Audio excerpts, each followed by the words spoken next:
나는 다큐멘터리 영화 감독이다. 김포에 살며 매일 1시간 이상씩 서울로 출퇴근을 한다. 긴 시간 동안에 전자책을 듣는 것이 나의 취미이다. 이 이야기는 한 권의 책으로부터 시작된다.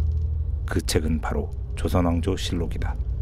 그 책은 나에게 질문을 걸어왔다. 조선이라는 이름을 들으면 가장 먼저 어떤 생각이 드는가? 그 질문에 대한 답을 찾을 수 있도록 이 책은 나를 안내했다. 25대 470여 년간의 역사를 날짜별로 기록한 편년체 역사서인 조선왕조실록은 현장의 생동감이 그대로 살아있다. 왕이나 권력의 개입을 차단하여 실록을 기록하도록 제도화되어 있었다. 절대군주인 태종이 자신의 낙마를 부끄러워하며 사관에 알리지 말라고 한 내용까지 그대로 적혀 있다. 왕이 감추고 싶어 했던 것까지 그대로 기록한 것이 조선왕조실록의 정신이다. 세계적으로도 역사성, 객관성, 규모면에서 유래가 드물어 1997년 세계 기록문화유산으로 등재되었다. 조선왕조실록의 정족산 사고가 나의 집 근처에 있다. 강화도는 섬이다. 그리고 산성이 있는 요새이다. 그 성 안에는 전등사가 있고 절 뒤쪽 서편에는 정족산 사고가 있다. 아, 다 왔다. 강화 정족산 사고지. 조선 완조실록을 보관하던 사고인 장사각과 왕실의 족복을 보관하던 산안부각이 있던 곳이다. 조선은 초기부터 조선 왕조실록을 춘추관, 충주, 성주, 전주 등 네 곳에 보고. 아빠 고향이잖아, 전주. 임진왜란 때 유일본으로 남은 전주 사고본이 묘양산 사고로 옮겼다.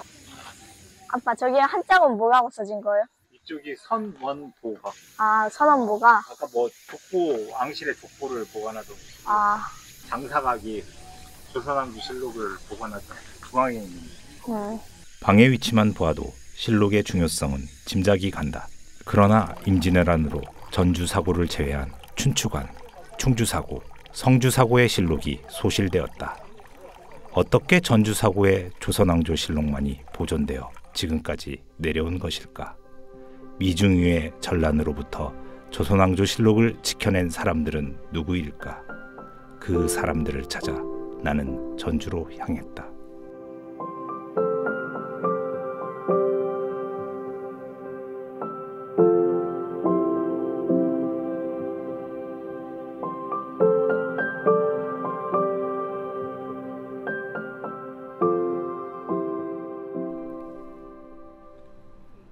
나는 전주에서 태어나 25년을 살았다. 전주는 내게 떠나고 싶은 공간이었고 그리고 돌아오고픈 공간이었다. 나의 여정의 시작은 조선 개국의 포부를 알린 오목대였다.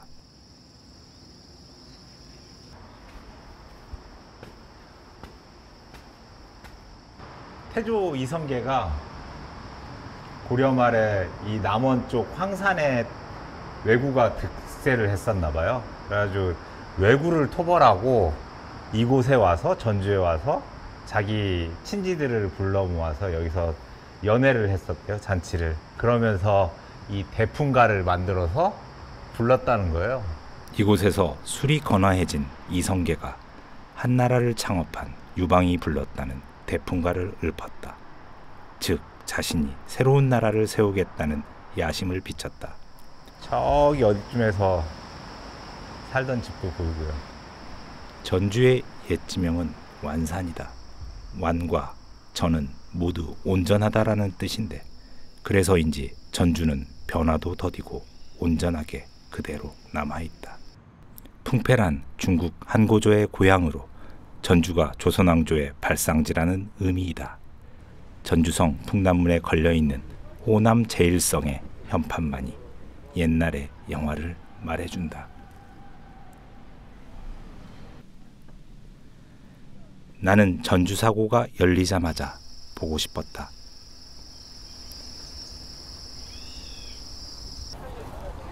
전주 사고는 경기전 안에 있다.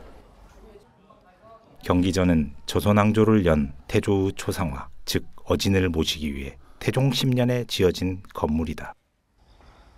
전주사고는 경기전 한켠에 있었다. 전주사고. 역사적으로 굉장히 중요한 의미가 있는 바로 조선의 역사 기록물 조선왕조 실록을 보관했던 전주사고입니다.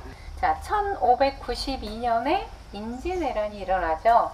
그해 6월에 이미 그 당시 우리 전라도 땅이었던 금산까지 왜군들이 다 들어와서 그 당시 이곳 경기전을 지켰던 참봉 오희길이라는 선비하고 우리 정읍 태인에 사셨던 선비 안의와 손홍록이라고 하는 세 분이 주축이 돼서 이 실록의 처리를 어떻게 할 것인가 회의를 하게 됩니다.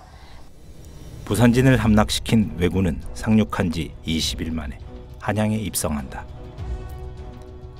춘추관, 충주사고, 성주사고의 실록들이 소실되었다. 심지어 몽진 중에 임금과 사초를 버리고 도망간 사관도 있었다고 한다. 이러한 급박한 상황 속에서 전주사고 실록과 어진을 보존하는 일이 시급해졌다. 이때 정읍의 두 선비가 사제를 털어 실록의 이안에 나섰다. 사고 앞에서 마주한 해설사와 조선왕조 실록 보존 기적비가 그들의 헌신을 말해준다. 전쟁은 인간의 존엄성을 집단적으로 파괴하는 최악의 행위이다. 그러한 상황에서 나라의 기록물을 지키기 위한 그들의 행위가 놀라웠다. 나는 그들의 발자취를 따라가며 그들의 마음을 조금이라도 알고 싶어졌다.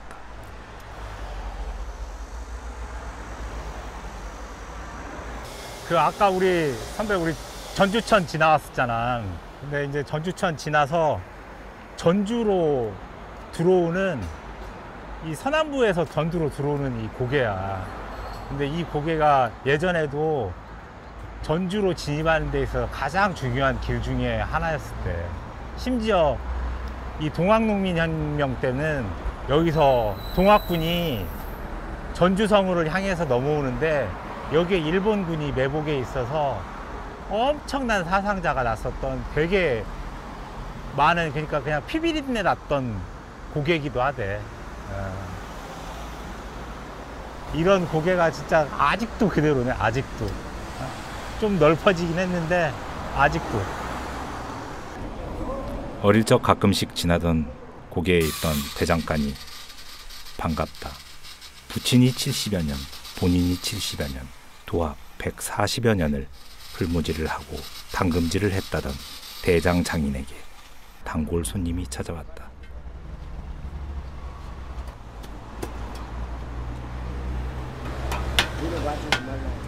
뒷받침만 두 가지만 주면 돼요. 이대로 더 해. 아버지 때부터 아닌데 이대로 내가 하는데 네. 내가 한 6, 70명 가까이 되고 아버지가 할 때 징그라 이게 징그라 못해요. 아니 저는 아까 그 정도면 삽 대부분 버리잖아요. 버리지만 다 빼잖아. 갈잖아. 갈음 세름 되잖아. 그 대장간에도 새 제품들이 수북하지만 낡은 것을 고쳐주는 수고를 마다하지 않는다. 가져가시는 거 보고, 야, 사람한테도 저런 사용 연한을 이렇게 좀 더 넓혀주고 길게 해주는, 또 그래서 또 뭔가 삽처럼 또 쓰임새 있는 역할을 한다면 하는 생각이 들더라고. 단순히 물건을 만드는 곳이 아니라 고집스럽게 뭔가를 배운 방식과 원칙대로 행했던 대장장인의 역사가 배어나오는 공간이었다.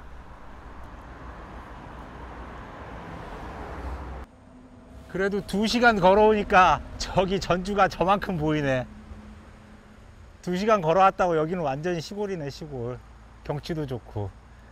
여기가 알아보니까 선배 여기가 마실길이에요. 모악산 마실길. 이제 이 길을 통해서 우리는 이제 금산사 쪽으로 넘어가서 원평을 통과해서 그리고 이제 정읍 그리고 이제 내장산까지 걸어갈 생각인데, 길들이 참 너무 아름답네. 안우와 손흥록 일행들이 왜군을 피해 마음을 졸이며 걸었을 이 길. 그들의 마음은 어떠했을까?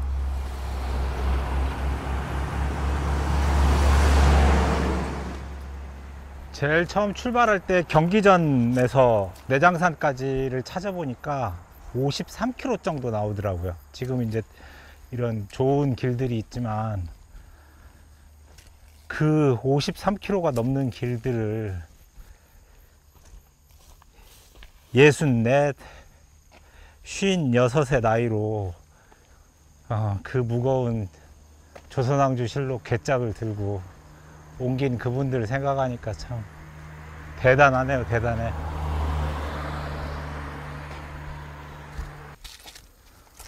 벌써 몇 시간 지나지도 않았는데 이렇게 처지는 거 보니까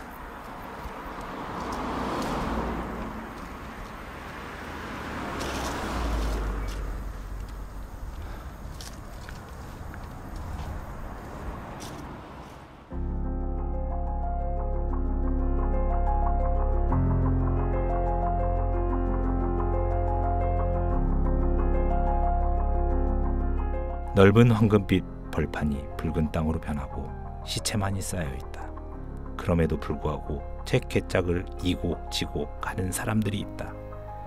나는 이안누리 임진왜란의 피해를 시로 쓴 내용과 실록을 이안했을 그들을 상상해 본다.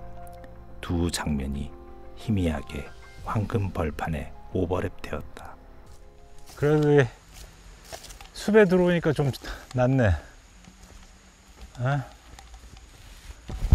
와, 냇물도 흐르고, 아유, 되다 돼. 정말 되다 돼. 아이고, 참, 오랜만이다, 오랜만이야.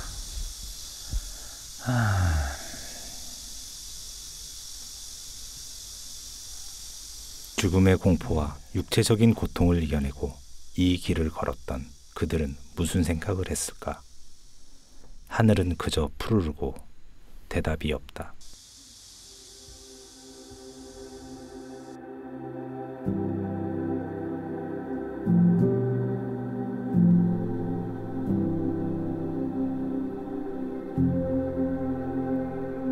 정읍 칠보면 무성마을 중심에 세계 문화유산인 무성서원이 있다.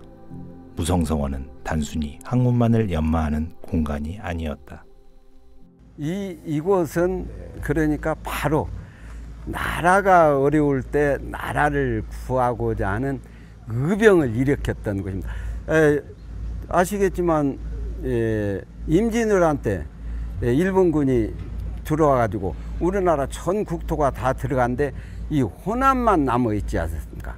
그때 호남만 남아 있었는데 호남을 그러면 누가 지켰느냐? 바로 이곳 백성들과 의병들이 지켜낸 곳입니다. 무성서원은 외란과 을사늑약 때에는 의병을 일으키는 구심점 역할을 했다.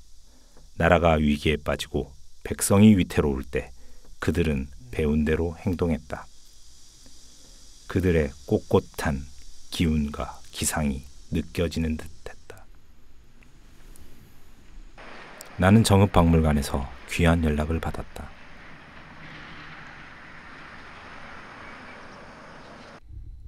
안희와 손흥록 선생이 임진왜란 중 직접 손으로 쓴 책을 열람할 수 있다고 했다.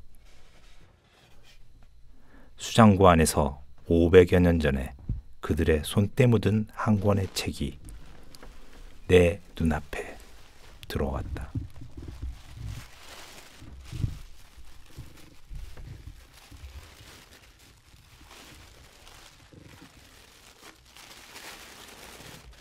이 책은 안희의 후손인 안성아가 집안 대대로 보관해 오다가 2011년 정읍박물관에 기딱되어 세상에 알려졌다. 임계기사는 어떤 기록물인가요? 그 임계기사는 그 임진왜란 당시에 그 태조 어진하고 조선왕조 실록을 옮겼던 그런 과정을 기록한 그런 기록물이 되겠습니다. 그래서 제목이 문서 제목이 임계기사라는 뜻은 아마 임진년인 1592년하고 계사년 1593년 그 당시에 그 연도의 앞자를 차용을 해서 아마 임계기사란 그런 명칭이 붙어진 것 같습니다. 그리고 이게 어떤 내용들을 주로 담고 있나요? 그 임계기사는 당시에 그 태조 어진하고 실록이 내장산에서 이안되고 이제 그 이후에 내장산에서 실록과 어진이 옮겨졌을 때, 이안했을 때의 그러한 당직 근무 일지라고 보시면 되는데요. 임계기사는 안희와 손흥록의 난중일기이다. 그리고 그 안에는 내장산으로 실록을 이안한 후 그들의 근무가 하루도 빠짐없이 기록되어 있었다.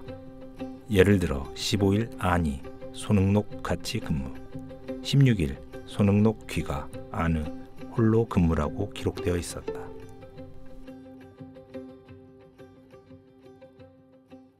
어진과 실록은 1592년 6월 22일 처음 내장산으로 들어온 이후에 그 이듬해 해인 1593년 7월 9일에 내장산을 다시 떠나게 됩니다.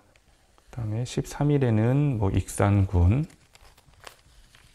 14일에는 용안, 15일에는 임천군, 24일에는 강화 지역까지 이렇게 이연했던 기록이 나와 있고, 다시 안희와 손흥록이 수행했음을 확인할 수가 있습니다.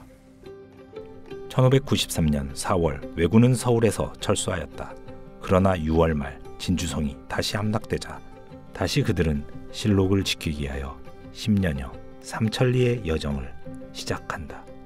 그 머나먼 여정의 결과로 우리는 지금의 조선왕조 실록을 만날 수 있게 된다.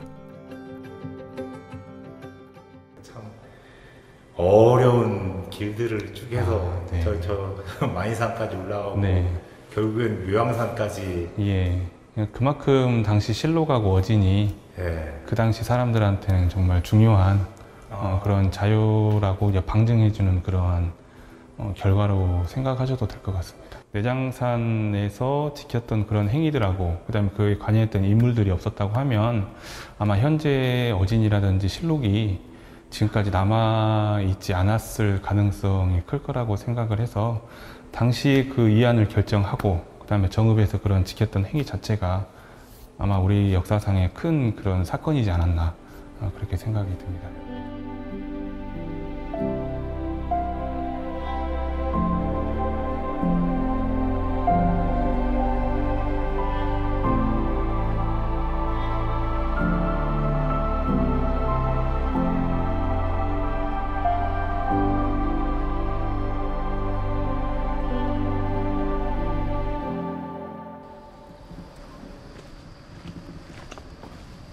안녕하세요. 네, 안녕하세요. 전화했던 강호주입니다. 네.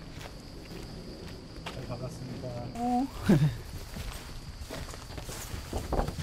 여기가 네. 조선왕조 실록 내장산 이안 사적기입니다. 1992년 6월 22일 날 전란을 피해서 여기에 와서 370여간을 지켰던 그런 기록들을 적어 놓았습니다. 한참 올라가야 되나요? 길은 괜찮아요. 평길인데 나중에 가셔서 450개 계단을 올라서야만이 용구람 터랑 은저감 터는 볼 수 있습니다. 좀 마음을 단단히 이 가방 무게로 이게 올라갈 수 있을까요? 오, 굉장히 무거운데요.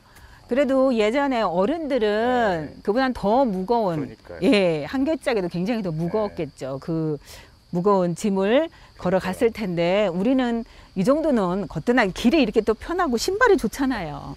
이 정도는 거뜬하지 않을까. 그러니까 여기는 그냥 그 말이나 소도 없이 다 사람이 옮겼을 거 아니에요? 여기는 뭐 어차피. 그렇겠죠. 이게 큰 도로까지는 네. 우마차가 왔고 내장산에서부터는 백성들이 짊어지지 않을까 이렇게 생각을 합니다. 보시다시피 이렇게 우리 백성들은 이렇게 괴짝, 육식이어 괴짝이라고 하잖아요. 이 괴짝을 등짐을 메고 이 길을 걸었을 거예요. 근데 이제 6월, 음력 6월이니까 예. 비도 왔을 테고 더웠을 덥고 테고. 엄청 근데 습하고. 나중에 그 어디 기록을 보니까 이 보존 상태가 굉장히 좋았다라는 네, 기록이 예. 얼마나 애지중지 저걸. 그렇겠죠. 네. 그걸 지키기 위해서 이게 산척이라고 표현을 했는데 네네. 산척은 그 당시 약초를 캤던 네. 분이나 네. 또 사냥꾼들 네. 그리고 내장사 여기 주지에서 희목대사와 승병들 중요할 때 지켰던 것은 우리의 민초들이에요. 절대 유정자들이 지킨 건 아니더라고요. 그래서 우리가 안희 선생, 손흥록 선생도 말씀을 하지만 그 두 분도 굉장히 중요하지만 또 그때 밑에 같이 했던 우리 백성들, 어쩌면 이분들은 그 당시 전쟁에 나가진 않았지만 저는 전쟁에 나가서 그 당시 진짜 창을 쓰고 화살을 쐈던 그 군인하고 저는 똑같다고 표현을 합니다. 용구람은 1.8km의 산길과 221 계단을 올라야 마주할 수 있었다. 힘들어요? 아유, 힘듭니다. 정말 이걸 이런 진짜 이제 좀 올라왔다는 느낌이 드네요. 그죠, 시야가 튀어가지고. 네. 여기서는 밑에가 보이지만 네. 네, 밑에서는 여기가 보이지 않는데요. 그러네요. 네. 숲으로 그냥 가득 차 있고 낭떠러지에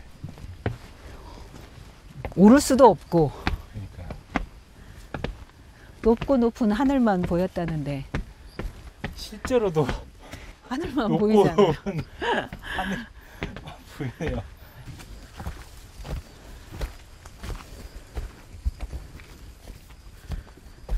다 왔습니다. 이제 절 터였다. 용구람 터는 너비 8.5m, 길이 8m 정도의 작은 암자이다. 이곳에 실록 괴짝 62개가 있었다고 한다. 이 가파른 길을 어떻게 올랐을지 둘러보니 더 놀랍기만 하다.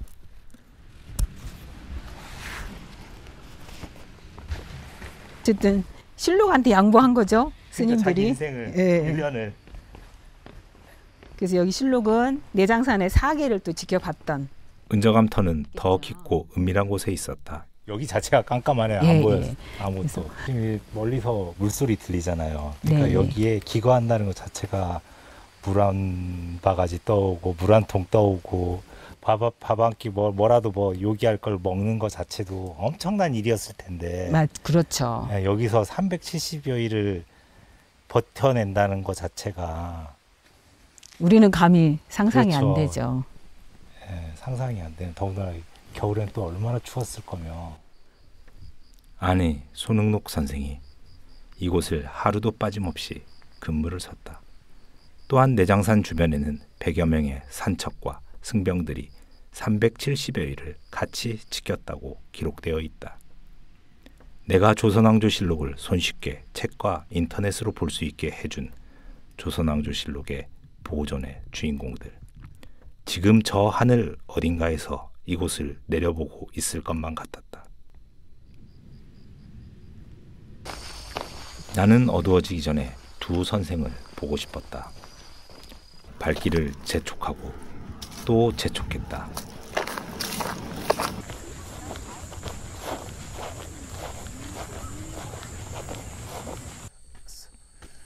안희 선생의 묘소는 정읍 7보에 있다.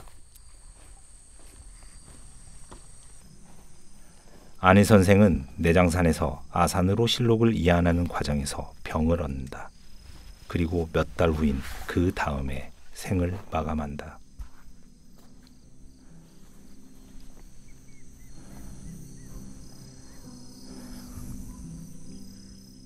마지막 남은 인생을 조선왕조실록에 보존해 모두 소진한 것이다.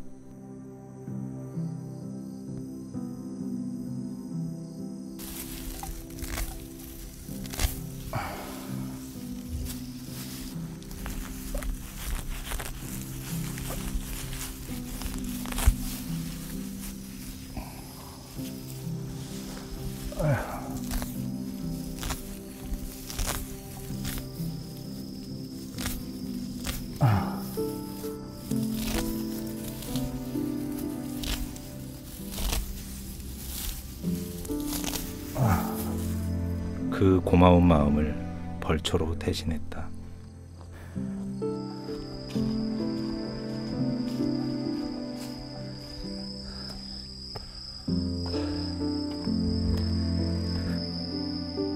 손흥록 선생은 전주에서 내장산, 강화도, 묘양산을 거쳐 다시 강화도까지의 3000리 길을 앞장섰다. 미중유의 전란으로 개인의 생사와 가족의 안위가 위태로운 상황에서 어떠한 신념이 이토록 위대한 여정을 가능하게 했을까? 내가 보던 조선왕조실록의 한 글자 한 글자에 고마움이 그리고 미안함이 보태어져 읽혀졌다. 고맙습니다. 그리고 이제야 기억하게 되어 미안합니다.